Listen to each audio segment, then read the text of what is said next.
Hello, I'm Mike Bain from Christian Voice New Zealand. In today's extended podcast, author and theologian Phylicia Masonheimer recently sat down with the US-based Christianity Today magazine podcast Clarissa Moll for a transparent conversation about the rise in women's erotica and her path to freedom from addiction. Phylicia, welcome to the Bulletin. Thank you for having me. It's so delightful to talk to you. So a study that Barna did last year noted that porn is actually become hard to define these days in this world where most Americans don't even consider full nudity or partial nudity to qualify as porn. So, as you're coming to this as both a woman, a mother, a wife, a theologian, what is porn? And is it the content that defines this, or is it a function, or is it some sort of mix of both? Well, if you were to look up on Google right now, definition of pornography, the very first thing that comes up is sexually explicit writing, images, video, or materials whose purpose is to cause sexual arousal.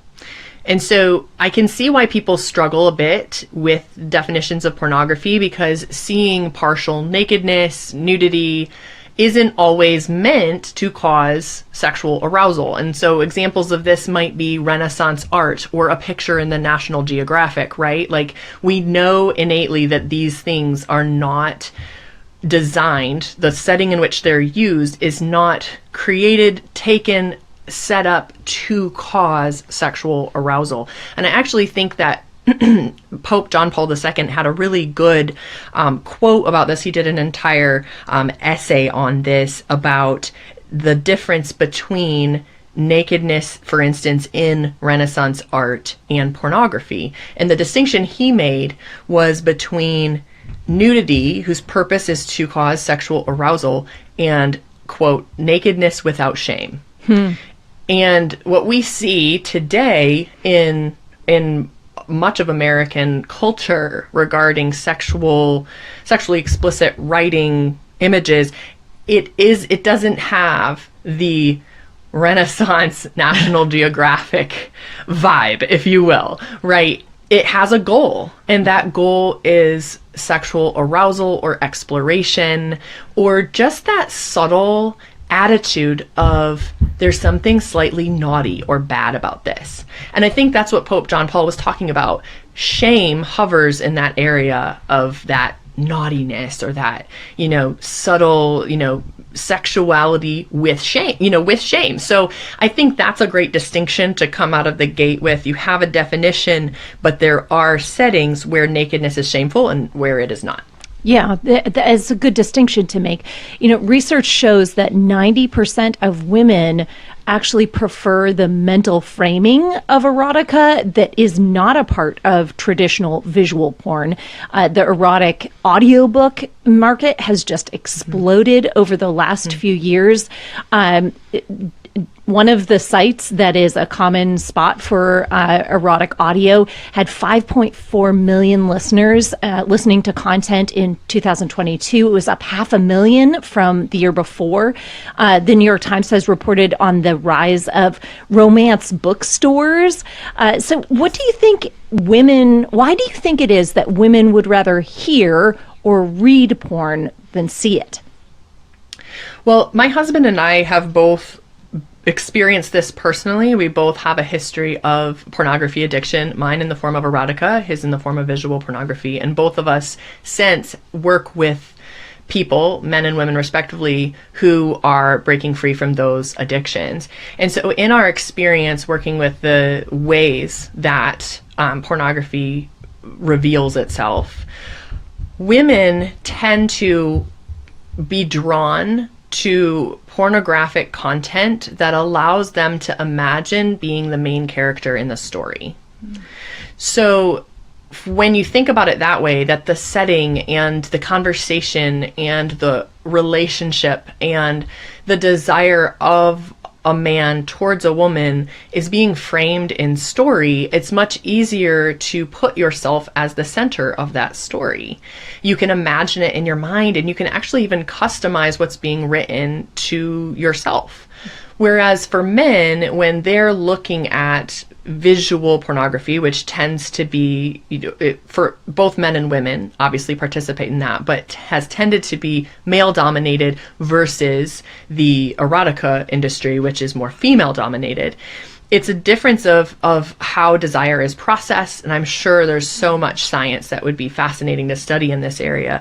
But men are looking at that image, and they're often going to pornography out of a childhood wound, and the pornography helps them to take back a form of control. And oftentimes, men are not looking at that pornography as the main character in a story, but more as, they're looking at the woman's face and feeling like this person desires me. That's often what you'll hear when you talk to men who have had these addictions. So in both cases, it's really quite heartbreaking because men and women are both seeking to fill a wound or a void when they go to this material, and they don't even realize that's what's happening. Women want to feel loved and desired, and this storyline allows them to do that. Men want to feel loved and desired, and this visual allows them to do that. But the way our brains and personalities work, we participate in trying to put salve on that wound in different ways. I think it's so fascinating that you talk about, for women, that temptation within relationship, because Rebecca Yarros, who is the author of Onyx Storm and a number of other romantasy novels, actually in an interview was asked, what is the relationship you have with your husband? And she said that she loved her husband and liked to sort of insert him into the story because this was a way of celebrating their relationship. But what I'm hearing is that what she perceives as a celebration of her relationship with her husband can actually be meeting a place of deep longing and woundedness for women who desire that kind of attention or care or love. Yes, exactly. And what we often fail to talk about when it comes to erotica or romantasy with erotic scenes, because oftentimes women will push back and say, well, it's not erotica, it's romantasy. And I read Onyx Storm. I bought it for this interview and read through the book. And the difference here is that in a traditional erotic novel, so like a Harlequin novel, the plot is weaker than you would get in a romantasy novel. It is set up mainly just as a vehicle of the sexual content. But these books, I had an erotica addiction for almost a decade, so I've read a lot of content, and it sticks with you, unfortunately. These modern books, this romantasy that's not labeled as erotica, the scenes in these books are more extreme than what I was reading in Harlequin novels years ago. So it's the same kind of content, but with a more appealing storyline. Like you're saying, it's appealing because not only is it an engaging story, it's like specifically Rebecca Yarros in this Fourth Wing series, she has built essentially like a Harry Potter world for dragon riders, right? Like people who are trained in school to ride and communicate with dragons. And think about it, the primary market of this is millennial women who grew up reading Harry Potter. Yeah, and Twilight.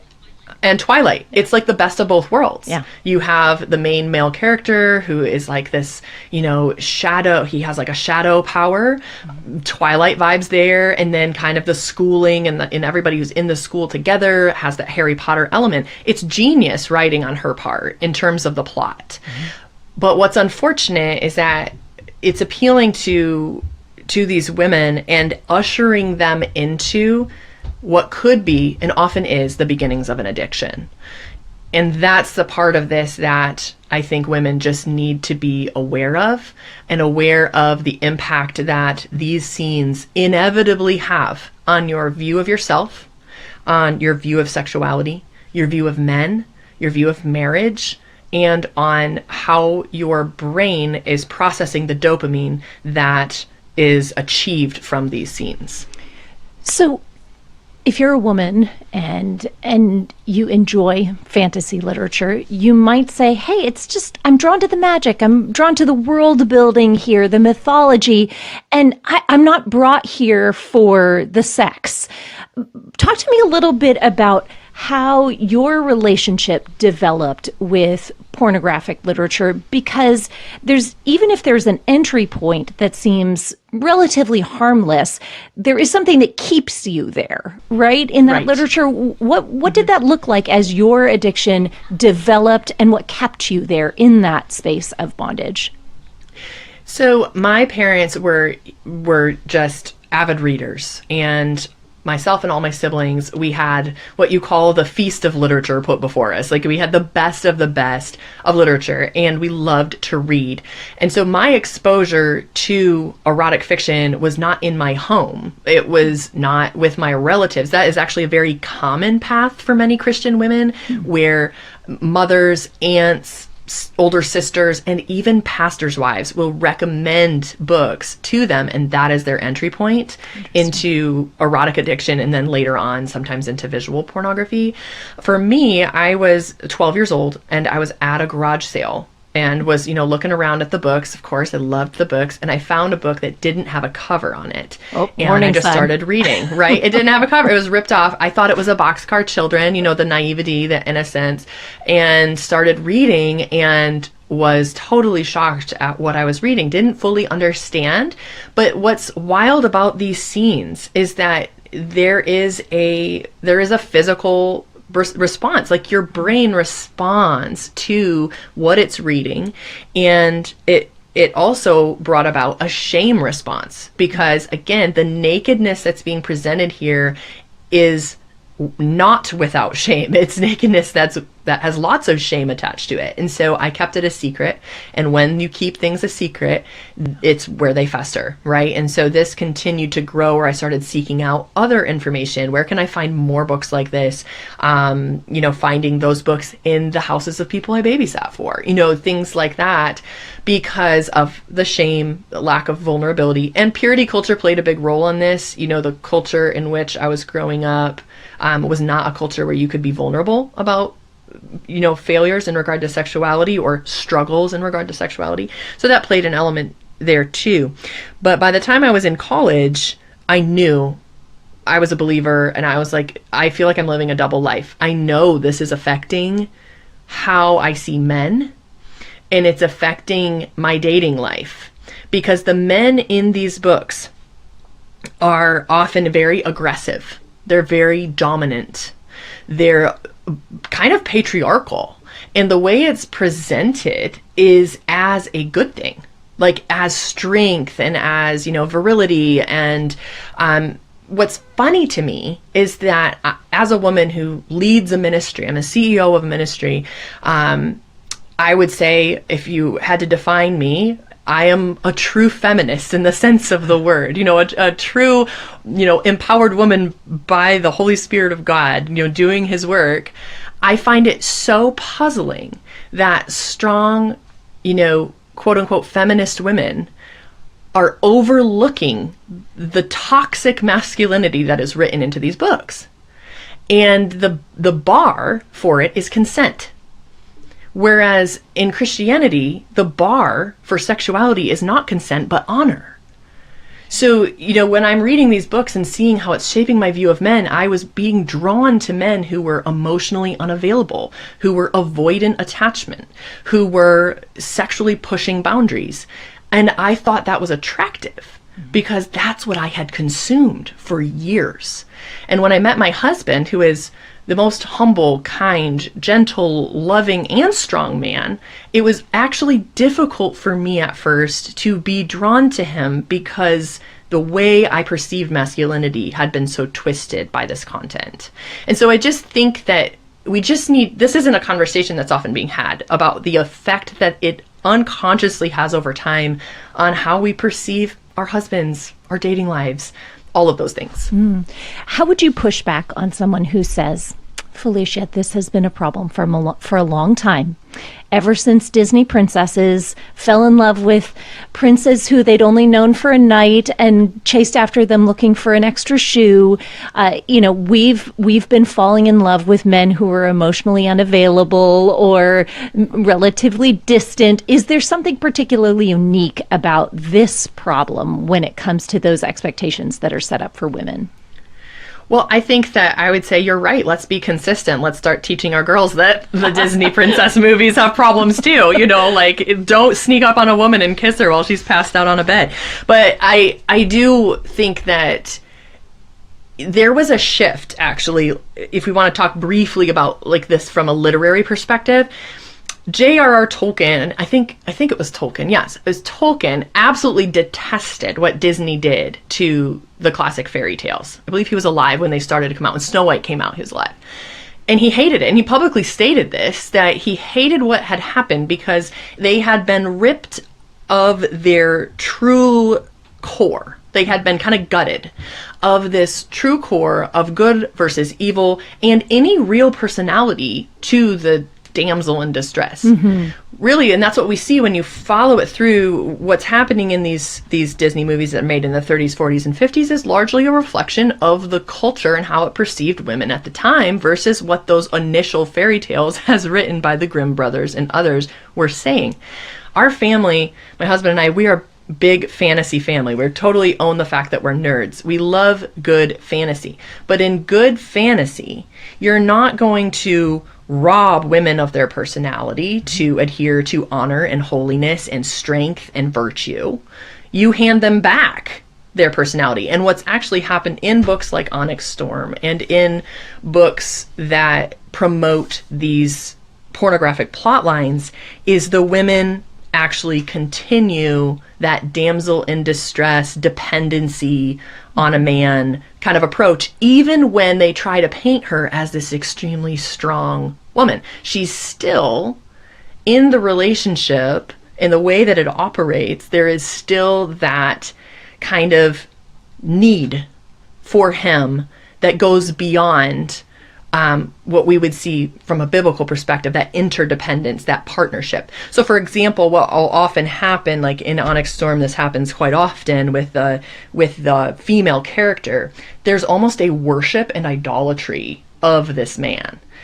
And it's framed as desire, it's framed as hot, it's framed as, this awesome connection.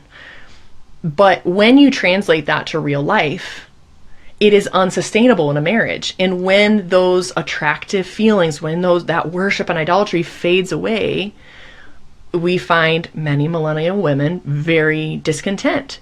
And often these books contribute. I believe they contribute to this because this is a male character written by a woman, just like many pornographic movies are directed by men. Mm-hmm. So are we being fair, when we allow this to shape us? If we wouldn't want a man to be shaped by the content that he's watching on a XXX site. Yeah, we are doing ourselves a disservice, that's for sure. And you mentioned millennial women, and I think it's really interesting. I checked out Common Sense Media, which is this website that rates media for parents, and they actually had Rebecca Yaros's books on there. The Fourth Wing has spent 89 weeks on the New York Times bestseller list. It was amazing. And they reviewed it there on Common Sense Media. And it was kind of interesting to see how the reviews shook out. The book got 4 stars from kid reviewers who were ages 16 and up. They said it was appropriate for a reader who was 16 and up. Parents gave it 4 stars and also said that it was appropriate for ages 17 and up. But one of the things that I thought was really interesting was on those kid reviews, children literally who had logged on to give their reviews on the website said, these are the page numbers of what to skip so you can read the story and avoid the porn.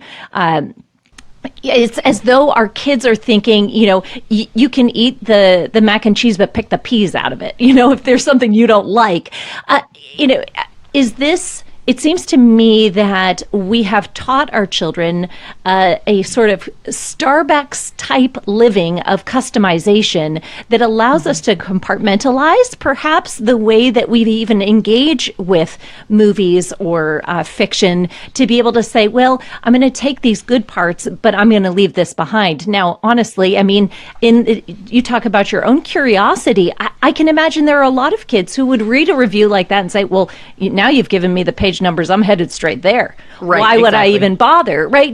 Is there something we have done as parents to sort of position kids to feel like they can pick and choose? So in one sense, it sounds like good discernment. And this is a question that I get a lot working with older women, or women who had a history with pornography or erotica, and they want to read fiction, modern fiction, but they're worried about the content. So with those women, it's like a double-edged sword, because I might say, okay, I've dog-eared all the page numbers in this book of the pages and chapters that I would advise skipping. But it's a little bit like, at what point is it helpful to take someone who has never been exposed to, smoking marijuana on a trip where you stop repeatedly at weed shops? Or maybe somebody who's trying to quit marijuana and you just keep on, stopping at weed shops as you guys are traveling along on a road trip. Or an alcoholic and you're like, we're just going to go into, this bar, but you don't have to have anything. At some point, we have to ask ourselves, is putting it in front of them the wisest thing? Is their discernment muscle strong enough? And this is a question that adults need to ask too. Because when I was coming out of this addiction, I had to go 7 years without reading fiction, without reading modern fiction. And the reason for that was I knew myself. I knew that I was like an alcoholic with this content.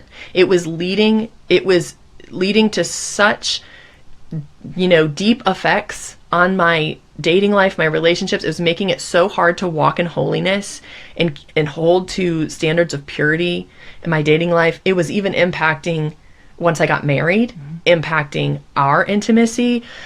And I think that Christians today, we often tend to look for the lowest common denominator and maybe trying to ask, well, is it a sin? Is it a sin? Like, is God gonna hold me accountable for this? When the real question isn't how far can I go, but how holy can I be?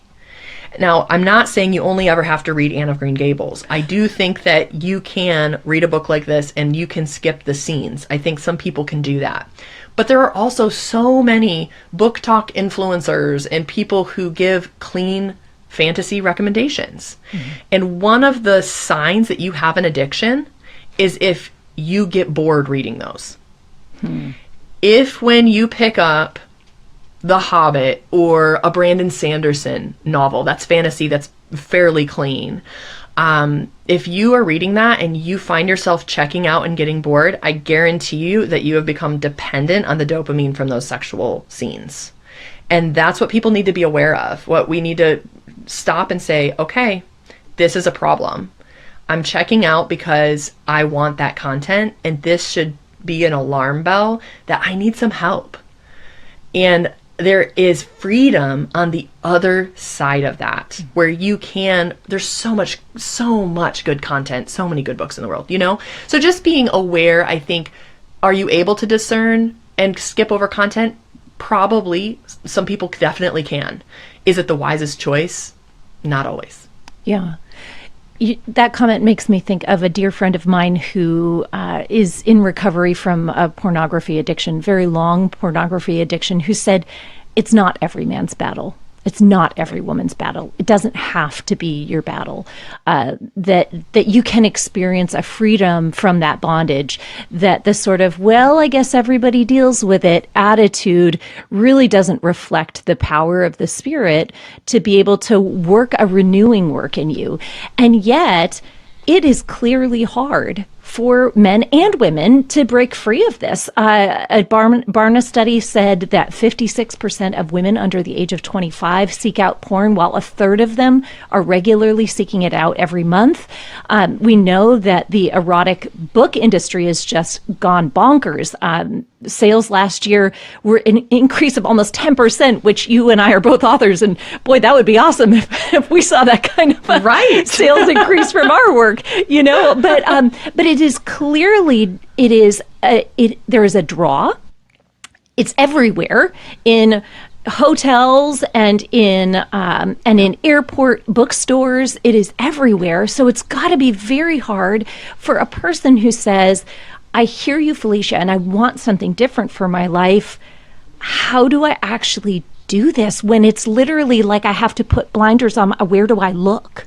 I mean, do I just walk through life looking at the ground because I can't raise my eyes because I don't know what I'll see or what I'll engage with? How did you come to that place where you said, okay, I need freedom from this? And what did those first steps look like for you? Yeah. Because I imagine it wasn't easy. No, it wasn't. And there will be people in your life who tell you that it's not that big of a deal. It's partially perhaps because they feel convicted by your trying to find freedom from it, your recognition. When I talk about this online, because I do, there are women who get very angry and defensive, and you just have to anticipate that will happen. Like it's just a book? It's just a book. It's not that big of a deal. People are doing worse, which is never the measurement of what is good for us. In our home, we try to go by the kind of classical education model of what is good and true and beautiful. Now, that doesn't mean that you only, again, ever read these like passive stories that don't have, the more gritty plot lines. Those are part of the good and beautiful because it is the good triumphing. It is the good reconciling, right? But for me, it started with eliminating the areas that I knew were the greatest temptation. And for me, that was romantic fiction.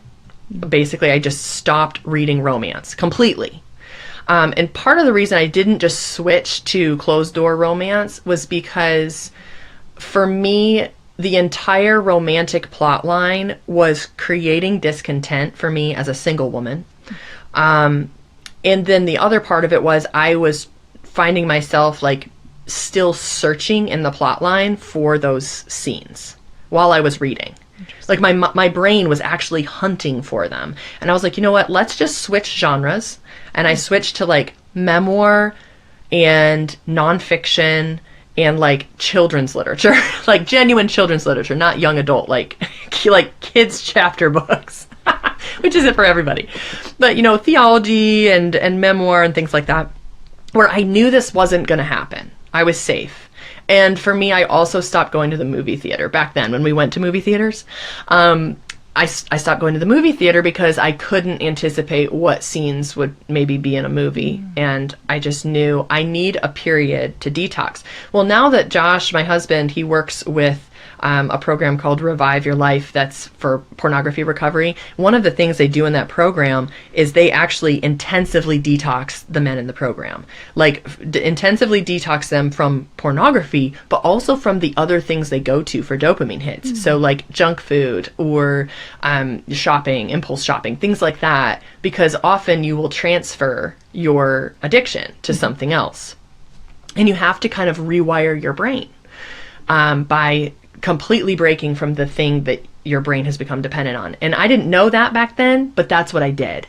And so it became months and then years where I just was like, I can't read that. I can't watch that. It's just me, no judgment on you, but this is just me.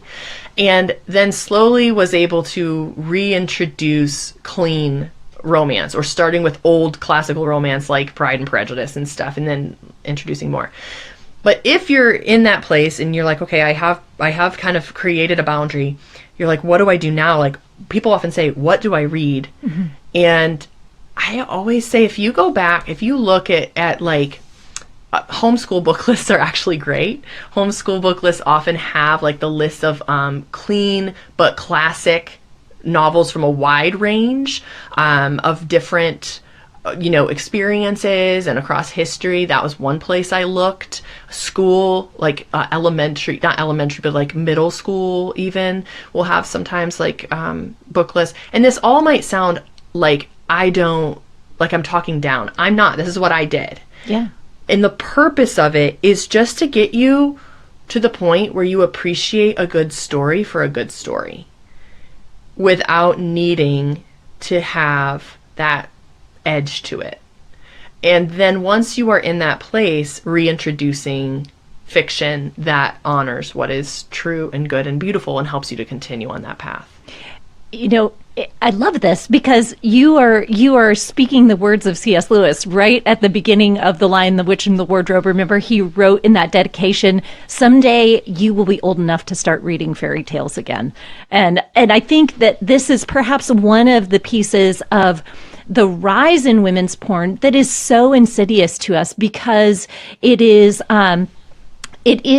dehumanizing, it is escapist, but it's also taking a genre of literature that can be so beautiful. I mean, Lewis says, let there be wicked kings, let there be battles and dungeons, and let them be killed at the end of the book. Like that this genre in particular can be such a precious vehicle for good and true and beautiful words to be spoken and truths to be conveyed.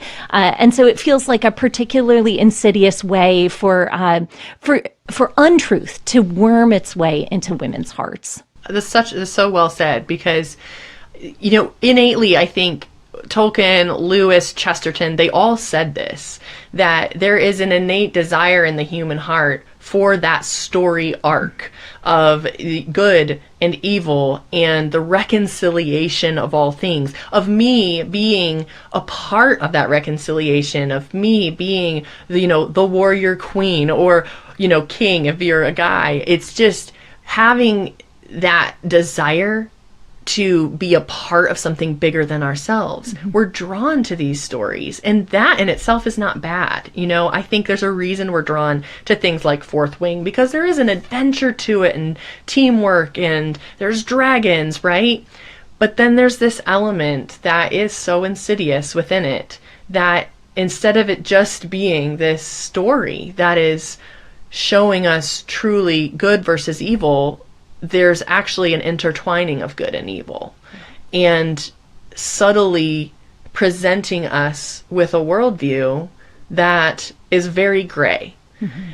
And we don't realize the effect it's having on us when we're sitting in book club and women around us are saying, here, this is our next book, or like, I think you'll love it. It's so good. It's so good. That's often where the challenge is. And I would say for many women who hear this, maybe they don't read this at all, or maybe you do, and you could listen to this and come away without a changed mind about it. But what I just would beg of all people who read this content, even if you decide, for now you're just not going to make any changes based on what we've shared, please be honest with the people you share this content with. Mm-hmm. When you are recommending these books. This is a millstone around the neck of younger believers.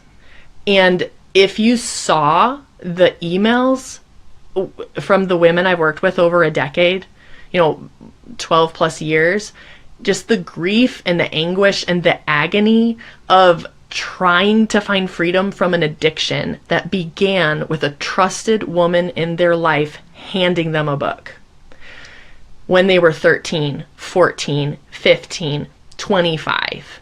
Someone who they trusted to be a spiritual advisor, somebody who they knew they could follow into spiritual maturity. This is where a lot of this is happening, where women are, I was watching a reel on Instagram talking about this when I was researching more about what's the culture around these books. And it was a reel that said, I'm a Christian woman and I read smut and I'm not sorry about it. Mm.